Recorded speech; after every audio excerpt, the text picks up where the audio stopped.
Welcome to the December edition of North St. Paul Notes. I'm your host, Paul Anderson. Coming up in the next half hour, we'll be joined by City Manager Craig Waldron. Learn about his time spent at the city and hear about his upcoming retirement.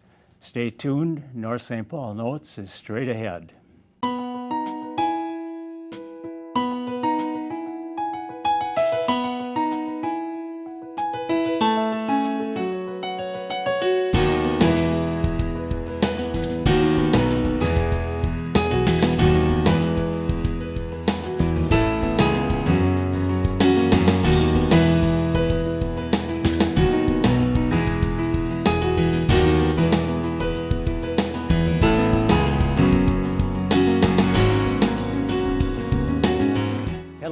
Welcome to the December edition of North St. Paul Notes. We hope this show will keep you up to date on the news and events that are of interest to the residents of North St. Paul. I'm now joined by City Manager Craig Waldron. Welcome, Craig. Thank you. Good to be here, Paul. I know you've been on the other programs previously when you were in Oakdale. Correct. So you're kind of a veteran on at this channel. It's always fun, yes. Yeah. And I know that you are retiring soon, again. Yes. It's been a few times, hasn't it? Or maybe the third time will be the charm here, yes. Could be, we'll yeah. See. Yes. Well, it's probably about time to stick with it. I'm going to try this time, yes. Okay. I know you've had several jobs in other cities, too. I guess I'd like to just give our viewers a little view of your background, where you were before and how long, and okay.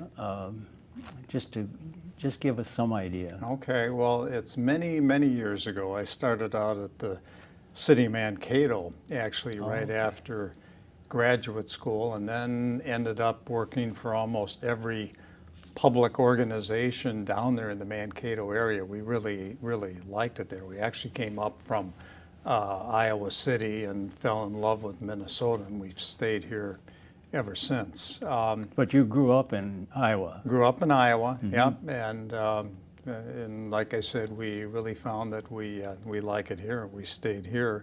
Eventually came up to the Twin Cities, where I was the Community Development Director for the city of Roseville for about 8.5 years. A lot of interesting projects in terms of trying to work on redevelopment on truck terminals and so forth. So, which there are a number in Roseville. What a challenge too! With a lot of the the hazardous chemicals that some of the trucks dumped and stuff over time. It really made for some interesting projects. And then from there, I went to the city of Oakdale as city administrator, which was really interesting because when they contacted me, they said, "We know you really like economic development. How would you like to come over and be city administrator, but still have a lot to do with economic development?" So that was a really nice fit. What was interesting, Paul, is that I went there kind of assuming that I was going to do the normal model of a city administrator in 4 or 5 years. And I ended up staying there for 21 years. I had great officials to work with and a great staff, so I ended up staying there for quite some time.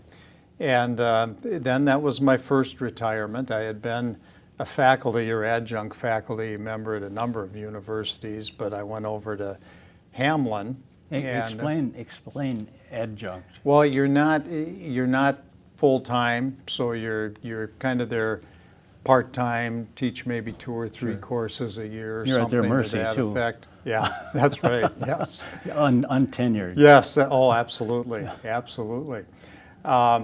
So as I retired from Oakdale, I went to Hamlin as a full-time faculty member, and my plan there was kind of 3 to 5 years and then retire. So I hit that 4th year and told them I'd still like to be an adjunct, but I wanted to retire. And North St. Paul gave me a call, and I always had a close relationship with North St. Paul Sure. while I was Well, there. And you knew Wally Weissipol, oh, the I former knew manager. Wally, and Terry Furlong, was an sure. Oakdale business person, and I knew a lot of people there. And I thought, yeah, that would be interesting. So I put off retirement and thought I was going to be there about 3 months as a interim. And then as we were talking about recruiting the new manager, the consul asked, well, why don't you stick around a little while longer? And I have enjoyed my time there, and I decided to stick around for a little while longer. So, but it'll be close to a year and a half by the time I'm about done. And like we were saying, maybe the third time will be the charm, and I'll stay. Right. Although I'll still be adjunct faculty at Hamlin, so I'll be teaching some more stuff. That's going to continue then. Yeah. Is that any certain number of hours a week, or is it?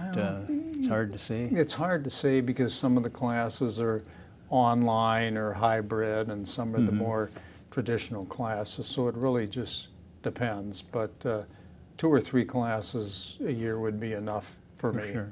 What classes do you teach, or what are they? Well, it's almost everything public administration. The 2 that I'm doing right now, big surprise, I've got an economic development one that I'm doing, and then a public dispute resolution that I've got going on right now. Okay. Well, that's probably a pretty necessary Oh, I'm getting topic. I'm getting all kinds of new war stories, so it's great. I'm sure. More experience. Yes, there well, you you're going go. to be missing that now, so Yeah, that's right. that's too right. bad. When you talk about Oakdale and economic development, why, you were there during a period when Oakdale was truly active in that area. Oh, yeah, it's just that some was- really interesting things. Yeah. You're right. You stop and think the ice arenas and the golf courses and things like Right. that, and then that probably the last big one that I was involved in there that was a real challenge was the Hy-Vee project Oh, sure. there, as that was a mall that was in a lot of trouble. I think it Yeah. took like 20 years of just grinding it out to, eventually get that done and get it redeveloped. Yeah, I remember reading about that. Yep, quite And the it- challenge. And I had mentioned to you before, I have this photo taken over Yes. North St. Paul in 1933, taken by a resident, Bill Diamond, who was actually a postman, but he flew in the observation corps, I think, during World War II. But he took this picture in 1933, and in the picture, you can see Oakdale in the distance, and you look over Highway 120, and there's nothing there except that's- farms. Oh, I got to see that Yeah, sometime. I'll bring Oh, it I down need for to you. see that. I intended to bring it, and then I thought, well, how's that going to fit in with our Okay. conversation? So I didn't do it, but it's really an interesting That photo. is. Yeah, and it's fun to see the old buildings. I'd in like to town, see too. that. Yeah, Good, yeah. good. Well, I'll do that. And but speaking about economic development, you had said one time that you think North St. Paul is in pretty good shape now. I know it's been a struggle for a number of years, and that was one of the focuses of Mayor Keene to yes. get economic development going, and then we ran into a recession, Oh, I know.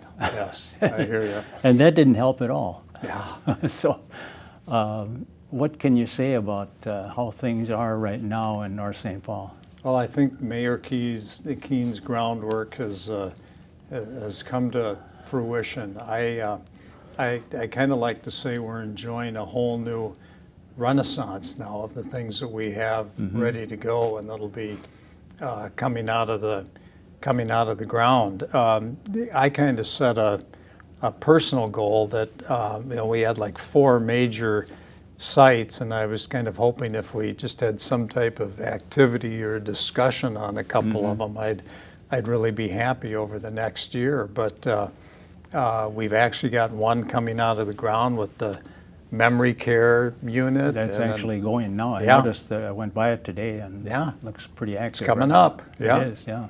And the 2 of our downtown sites that have been vacant for quite a few years. We've got a couple of major apartment projects that are in various stages. I would expect the City Council will be at least doing some preliminary development agreements on those. And then the Anchor Block site, which is just an outstanding site for us, Right. is taking off, and MI is coming in and looking at 100 townhouse units valued at about 35 million total. So Wow. we're in a good place, and as I said, I think we're on the beginning of a really nice renaissance. Right. Maybe you can discuss just what it means monetarily to the city as far as the tax base and so on. Well, it is, you're right. It's huge. You stop and think how that translate in terms of tax base, and a $35 million project is turning out hundreds of thousands a year. That's Sure. just amazing, and not only to us, but the school district and the county. But what's also important to us in the city is that that starts to create the base where you end up with a bunch of new rooftops and new citizens coming in, which in turn kind of gives a boost to our downtown also. So I would expect that either from the major townhouse projects or the actual ones that we have potentially coming into the downtown, that's going to make a huge difference and give a major boost to the businesses there. One of the controversial things I think sometimes is when development comes in, there are some oftentimes incentives given by the city. Was that necessary in any of these cases? Yeah, we, for example, we're thinking probably the downtown ones, we will have to look at tax increment. And what we do, we would look at putting in the absolute minimum. The developers have to show us how that they really do need some type of help. But the beauty about tax increment too is that's based on their own taxes. If they didn't put the development up, it wouldn't be producing the taxes that we Right. use to help them out with the project. So that's probably one of the misconceptions of tax increment financing, that you're taking money out of the city coffers or something and giving it to a developer. No, it's their own taxes that they're generating, and you're using their increase in their taxes to help facilitate the development. And of course, you've always heard about how some people criticize it because they feel like it's just giving the developers too much. Yeah, And and we're, that's a very good point, because that has happened in some Sure.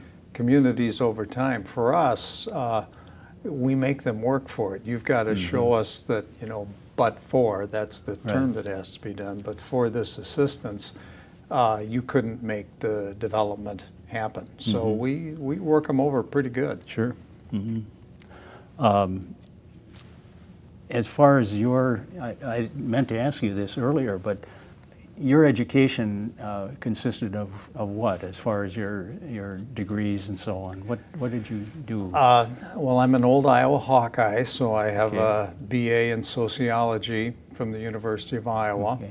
And then, like I said, I thought I was going to go to law school for a while. I was all set to go to Drake Law School, and then I heard about this great urban studies master's degree program at Mankato, and the professors had been featured in Time magazine and all of that, and it's like, that's it, I want to go do that. So came up to Mankato and completed my master's in urban and regional studies there. And then years later, while I was at Oakdale, I went back to Hamlin and got my doctorate in public administration. Okay. Oh. So you've been through quite a bit. Yes, yes, I have. It's my wife jokes around sometimes. She hears the stories about me as a kid and how I couldn't stand school. Then as I got older as an adult, she couldn't keep me out of school. It's interesting how you can change. Yes, and- life yeah. changes. Yes, And, it does. and also, it's a good example of how it's very hard to plan your life when you're in high school. And Oh, yeah. And Yes. I see that all the time where Oh, yeah. whatever you planned probably isn't going to happen. Yeah, I didn't think I was going to be a city administrator, or when I was a department head in Roseville, it was kind of like, well, you ever want to be a city manager? Oh no, I'm just fine as a department head. This Or is what good. is a city manager? Yeah, that's right. So, yeah, things change. You're right. Yeah, for sure. Speaking about the job of city manager or city administrator, as some refer to it, there seems to be a lot of turnover in those jobs. Now, you're kind of an exception to the rule. Is there a reason why that happened to you? No, I don't think it was necessarily me. I think so much of it is that I've had really good elected officials to work with. You know, when I was in Oakdale, you know, I just had, you know, outstanding mayors, you know, going all the way from Ted Berth to Carmen Serac and so forth, and really good council support, and they wanted to get stuff done. So even as you had elections and changes, you still kind of had the same policy going on there. So I was very fortunate, I think, to have really good politicians that were my boss, and they're really good in North St. Paul too. This is a good group, and we've just been through an election, and you know, a number of them are going to be staying there, and you got Terry Furlong with a lot of experience moving up into the mayor's seat, which I think will be positive. Our newest council member already has experience as a former council member, so I think we're going to see a group of good elected officials here, and that makes all the difference in the world. Right. You read all the time about the battles that are taking place in other cities, and and it sounds like the kind of place that a lot of people would really want to avoid. Oh yeah, yeah, absolutely, absolutely. Yeah, that's it. The controversy that can happen, or when you have difficulties between council members and so forth, you know, staff, as much as you try, you can still get caught between that and so forth. So I think elected officials are really the key, and I've been fortunate in my career. Sure. And I think staff satisfaction is important too. Oh yes, absolutely, absolutely. Yeah, it's an interesting balancing act, and that can be one of the difficulties in terms of being a city manager, city administrator. You know, you work for the politicians, and you have to, you know, try to make sure that you're hearing what they want to do in terms of policy correctly, and then you're trying to pass that on down to the department heads and translate what they're saying to make sure you're getting things done. So you're kind of working between two worlds there, which I love, but it's not easy. So you sound very optimistic about the situation in North St. Paul, and I imagine you'll be watching very closely. I will, yes, I will. Now that you've had this experience and, yes, and know the personalities and everything. So. Well, you're right, Paul. I really am optimistic about the city and where it's going. Like I said, I think we've got a good batch of elected officials, and Scott Dudek is going to be replacing me. I think that's a outstanding choice. You know, they call Scott Mr. North St. Paul and everything else, and you know, he's so committed to the city. I think he's going to be here quite a long time, and he's been involved with me on every major project, all the ones that I was just mentioning. Scott's been a critical part, either in terms of being interested or having incredible community contacts that we were able to utilize.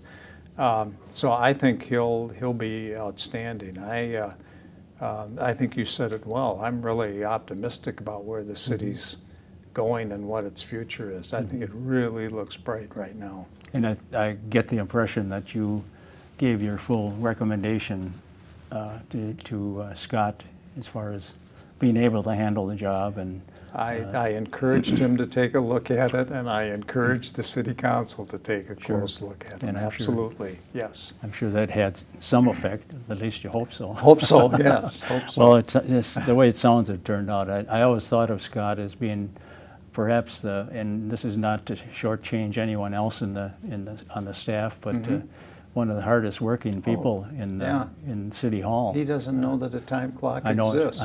Yeah, I'm always amazed. He'll be outstanding. Yeah. He will be outstanding. I'm convinced of it. And then there's some changes that coming as far as now he's not going to be fire chief any longer. Yes. And that's probably something that he's going to have to deal with. Oh yeah, that's But that's the always, first problem. yeah, yeah, and Or- you know he's got good staff that he can move up, and you know again if there's any major issues, he's just around the corner in City Sure. Hall, so he'll That's be it. there to help Yeah. address anything. Well, do you expect that somebody's going to call you sometime and say, well, what can you help us with on this? Well, it's, again, it's probably one of the things that I really wanted to emphasize is that, I really did enjoy my time in North St. Paul, and it's just a matter of my age. This isn't a job for, old guys anymore. This is a young person's job, and I'm there 3 days a week, and this is actually a 20 or a 50-hour a week job, not a 25-hour a week job. So if I were younger, I'd be asking to stay around for quite a while. But it's that time to try my third retirement. But I'm still interested in things going on, and Sure. if they need anything, I'm certainly willing to help out any way I can. It's been a really good time for me here. I've enjoyed it. Okay, well, that's good to know. And I was going to mention a little known fact about you, and that's that you were a drummer, or are a drummer. Oh, that keeps coming up. Yes, yes. Tell us about it. Oh, my claim to fame. We were in high school, and we had a rock band. And for the viewers old enough to remember Mitch Ryder and the Detroit Wheels, they came to town and they needed a warm-up band. And they contacted our manager, and he says, I got just the group for you. And so there we were, and we were the warm-up band for Mitch Ryder and the Detroit Wheels when they came to the Quad Cities. I was just too cool for the longest time,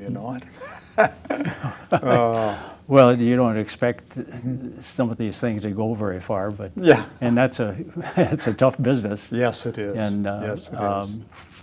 you may not be surprised that I don't know who Rich Ryder is. I'm not surprised, and it's unless you're. That wasn't my area of music. Yes. Yep.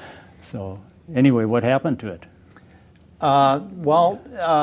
It's kind of you reach that crossroads. Are you really going to concentrate on school and career, or are you going to dream about being a famous rock drummer someday? Right. So when I hit that fork in the road, it wasn't too hard to make the decision. Yeah, I imagine so.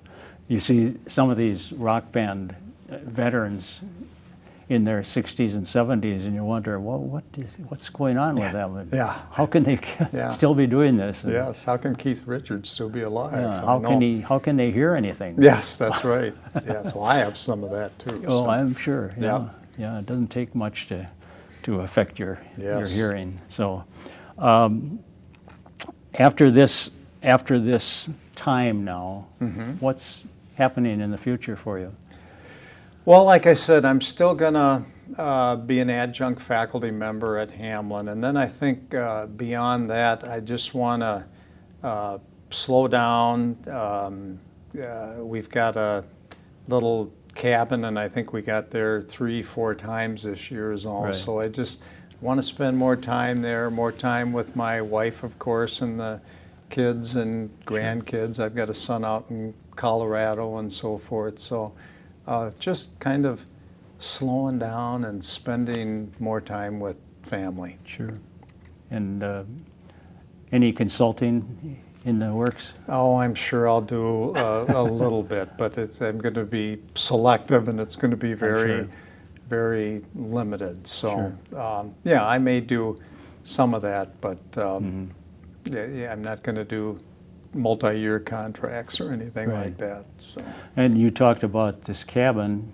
So when you go to the cabin, you go south. You don't go north. That's right. Yes. Well, it's that Mankato connection. Sure. We really like it down there, and you've got kind of that hidden chain of the lakes Right. down there, and yeah, it's great for us to go back. And you don't run into the crowds of right. automobiles You that got it. That's right.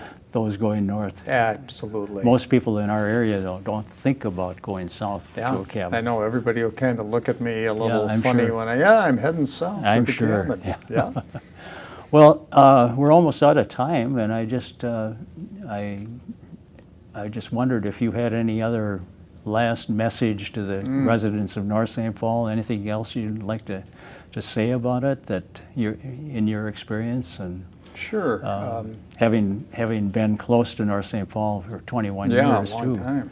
You had to go through North St. Paul I to get know. to your job. I know. I was always amazed how I always missed the car show. It's Yeah, an right. incredible event, Yeah. and I must have driven right by it hundreds Yeah, of times. yeah. So, well, Paul, I think the message I'd just like to leave is that it was really an honor to serve there, and I couldn't have asked for a more interesting encore type of career that I had in North St. Paul, and I hope the folks and our residents look forward to the future with a lot of optimism, because I think the future is really looking good, and Right. I hope they can see that and feel it. But I really enjoyed my time here. Well, that's great, and we appreciate your coming on the Well, show today. thank you. Thank you. It's good to be here.